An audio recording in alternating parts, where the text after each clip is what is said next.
estamos aquí para platicar con ustedes de un tema importante. Yo le quiero hacer primero una pregunta.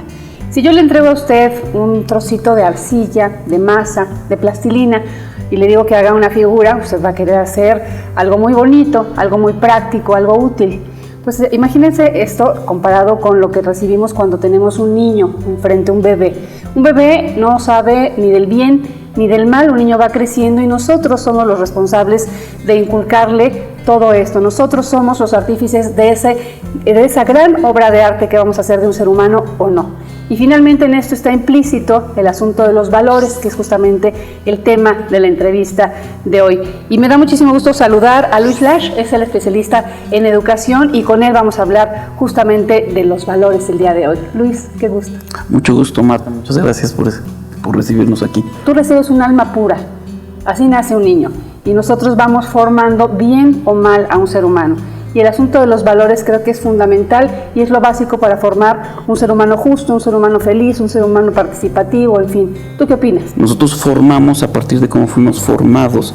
Entonces, siempre es un proceso el de la paternidad o el de ser maestro, en donde estás continuamente con los fantasmas de tu infancia, y es muy importante que los concientices para formar y moldear esa arcilla de nuevas formas que sean más constructivas y que apunten a un mundo mejor.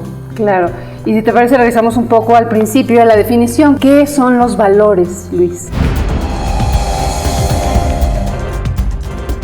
Mira, yo como los concibo, los valores son resultado de la cultura.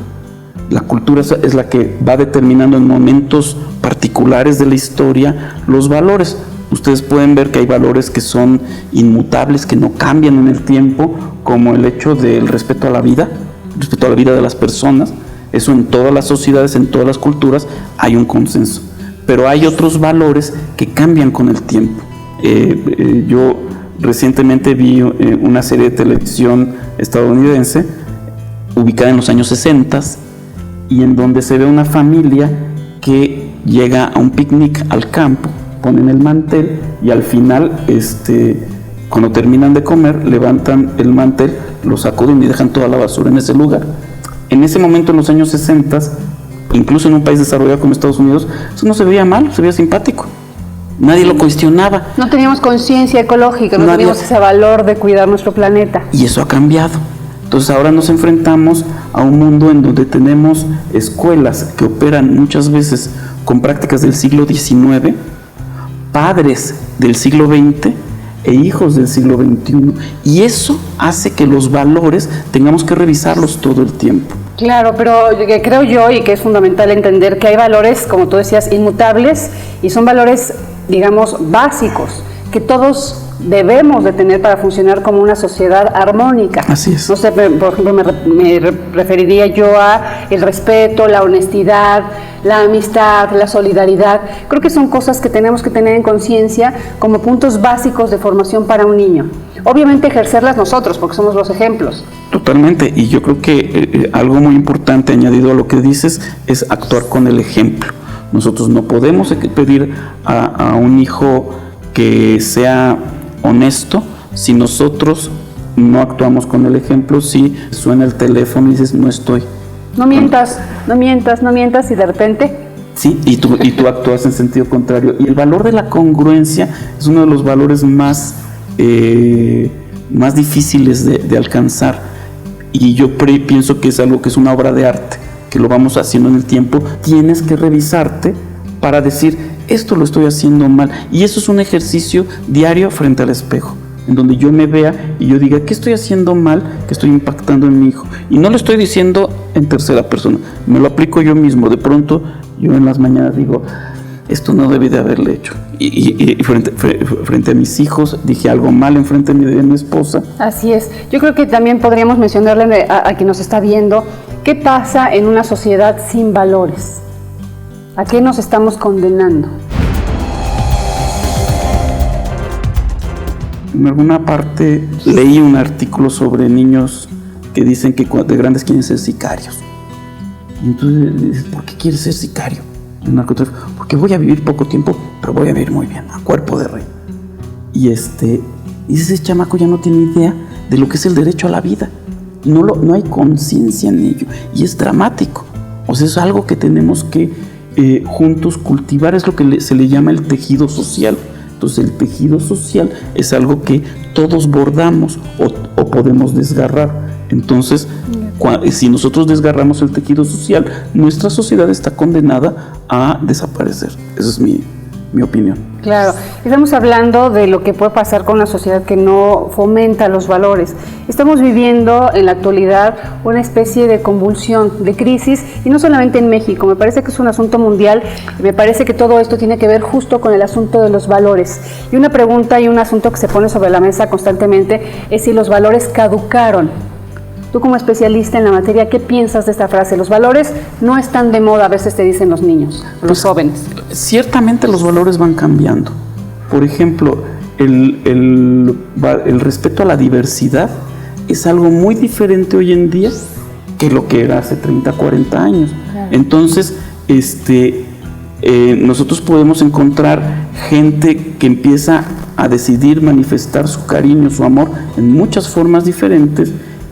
Y yo pienso que vivimos en un mundo en donde nos estamos acostumbrando progresivamente a respetar eso, y eso es un gran cambio, es un cambio positivo de la sociedad. Entonces creo yo que sí cambian. Se van adaptando, digamos, pero creo que sí hay valores, como decíamos, fundamentales. Así es. Que no pueden ni cambiar, ni ignorarse con el tiempo, ni con el cambio de localidad. Si yo los enlistara de alguna manera, diría que es el de la tolerancia, en primer lugar. Hay que aprender que lo que no sucede en mí, no soy quien para juzgar. Que yo puedo pensar de una determinada forma, pero no puedo imponer mi manera de pensar a otro grupo social. Esto en las redes sociales, particularmente hoy en día, es algo que se exacerba muy fácilmente, y tenemos que aprender a que eso debemos de reconocerlo. Debemos reconocer que ya no hay una sola religión, que hay muchas religiones que están corriendo, que es más, que hay quienes no tienen religión, y por lo tanto en este mundo de hoy debemos ser más diversos, más adaptables al medio. Yo creo que el siglo XXI es el siglo de la adaptación. La gran parte de los jóvenes van a trabajar en empleos que no existían cuando ellos nacieron. Es más, de los empleos más importantes en Estados Unidos, una estadística que conozco, en 2004 a 2010 eran los principales empleos, el 60% no existían antes del 2004. Entonces, estamos en un mundo totalmente cambiante, nuestros hijos tienen un mundo cambiante. Esa es una cosa. La otra cosa que yo pondría en la mesa es la autoestima. Es un tema fundamental. Nosotros tenemos que estimular positivamente a los niños, pero no nos damos cuenta de que en el diario acontecer nosotros hacemos frases que descalifican sutilmente, que dicen, no, eso no lo vas a poder hacer tú, eso no es para niñas, por ejemplo, y ahí entran cuestiones de género, y realmente hacer un esfuerzo consciente de cambiar y de mejorar la vida de los hijos, porque si algo daña nuestra sociedad es la autoestima, la baja autoestima, y México como sociedad y muchos grupos en particular denotan una baja autoestima. Si no te quieres tú mismo, pues ¿cómo vas a querer a los demás? ¿Cómo vas a fomentar un sano desarrollo, ¿no? Así es. Y yo pienso que a los niños hay que de pronto decirle, qué bien te ves con eso, qué guapo estás, qué bonito estás. Qué bien lo hiciste. Qué bien lo hiciste. O algo muy importante, oye, ¿has notado que tienes talento para la música? Todas las personas tenemos talentos, diferentes talentos. Ahora está en boga el tema de las inteligencias múltiples.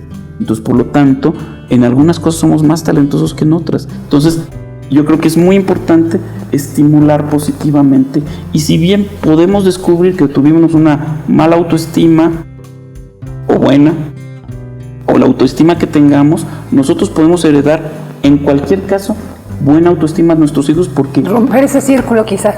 Sí, ¿no? Estamos condicionados pero no determinados. O sea, ¿qué quiere decir? O sea, podemos tener un pasado familiar, el que haya sido, que nos condiciona de cierta manera, pero no nos determina. Si estamos dispuestos a cambiar, podemos hacer los niños más felices del mundo, y eso nos va a hacer sentir bien como padres. Claro, tercero. El tercero es el que seamos comunidad. seamos comunidad. Todos los compañeros de mi hijo, por generación, son mis hijos también.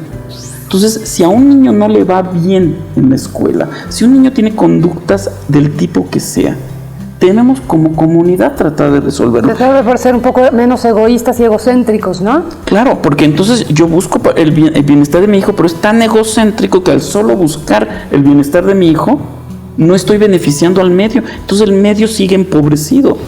Entonces dejemos de generar dedos acusatorios sobre los demás niños e integrémoslos. Y ahí entraría la solidaridad, me parece, ¿no? Que es un valor fundamental, la solidaridad. Y ese es un valor inmutable. Exacto. O sea, la solidaridad es un valor que en cualquier sociedad impulsa. Y las sociedades que salen adelante son sociedades en donde la solidaridad empieza en la comunidad. Entonces seamos comunidad, busquemos menos niños sicarios y más niños felices, y más niños que quieran construir un país. Sí, que mencionamos un punto importante, creo yo. Si nosotros somos felices, si nosotros nos amamos, vamos a propiciar niños que se amen. Y puede ser un círculo virtuoso en lugar de vicioso, ¿no? Un círculo en el que si yo soy feliz, puedo hacer esa onda de felicidad alrededor de mí. Habla justamente de este tema de comunidad. Yo recuerdo una señora que de pronto me dijeron que encadenaba al niño porque se le escapaba. Entonces la buscó, era su abuela. Le digo, ¿cómo es que encadena al niño? Es que no lo puedo controlar. Le digo, pero no puede hacer eso. No está bien eso. Lo está lastimando en su autoestima, en su dignidad. La dignidad es otro valor. El respeto a sí mismo. Y yo quiero pensar que en algo influyó positivamente en ella, decirle, eso no es correcto que haga con su hijo. Tiene que hacerlo de otra manera. Si se le escapa, pues tiene que ver de qué otras formas. ¿Por qué el niño está incurriendo en esa actitud? Porque además era un niño pequeño de 8 años. Fíjate qué chiquito. Era chiquito y está, pero eso es algo que podemos encontrar en cualquier lado.